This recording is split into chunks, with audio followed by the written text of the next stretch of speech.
have a number of boys on fire. It looked like the plane. Rasulullah said, don't greet the Jews and the Christians before they greet you, and when you meet any of them on the roads, force them to go on a narrow side of it. And Imam Malik, he said the same thing as well. In his charter was, Kafir and Muslim, they're not allowed to wear the same clothes as one another. If the Muslim, he comes out on the day of Eid and he sees Kafir with nice clothes, the Kafir has to take his clothes off and give it to the Muslims.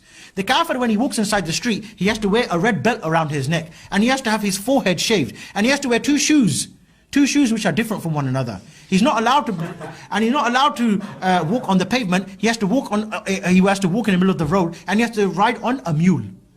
And that's only for the adults, not for the children. And you can see how Islam would make the child become a Muslim. The kafir, or the child growing up in a state of kufr, he will turn to Islam. Why? Because the child will be walking along with his dad. He said, Dad, yeah? Why you got your forehead shaved? I don't know whether these Muslims, they make me do it. Why you got to walk? Why can't you ride the animal? Like the Muslims, they ride the animal like this. Why are you walking with both legs dangling on the side of the donkey? Why is it every time the Muslim comes to you, he asks you for your clothes, you give it? Why is it every time he tells you to get down from the horse, you have to take it? And not only that, he said the kuffar, they can have their churches. They can have their churches, but they're not allowed to ring the bell. And if a Muslim, he's walking by, let's say for example, a Muslim's been on Edgware Road for example. He's had some nice shisha, some nice steak, no hubble bubble, we don't deal with anything like that. And he's walking along and he's rubbing his belly and he's like, oh man, you know, I don't want to upset my wife tonight. What he can do, he can go to the church, knock on the door, John, let me in. Okay, no problem. John has to put up Abdul Ghafoor for the night.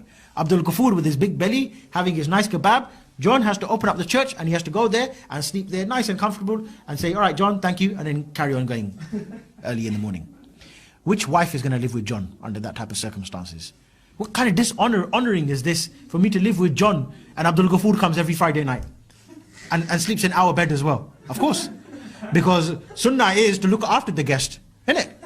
I can't make you sleep on my floor if you can't. You're a Muslim, by the way. So what about when Abdul Ghafoor goes to John's house? John, sleep on the floor, and I'll sleep on the bed. What's going to happen? Tracy's going to be on the floor thinking, my husband, he's got a forehead shaved, and this one, look at this one, khatab, mashallah. Which one's more attractive? We're not gay, but I'm just saying. A man with his forehead shaved and one belt around his neck and two different colored shoes, or Amir Khattab.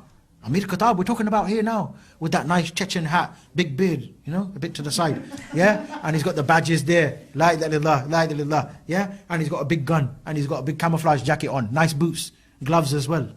Even if he's got a couple of fingers missing, still looks attractive, yeah? What's Tracy gonna do? John's in for a problem. He just let him in for a kebab, he lost his own wife as well.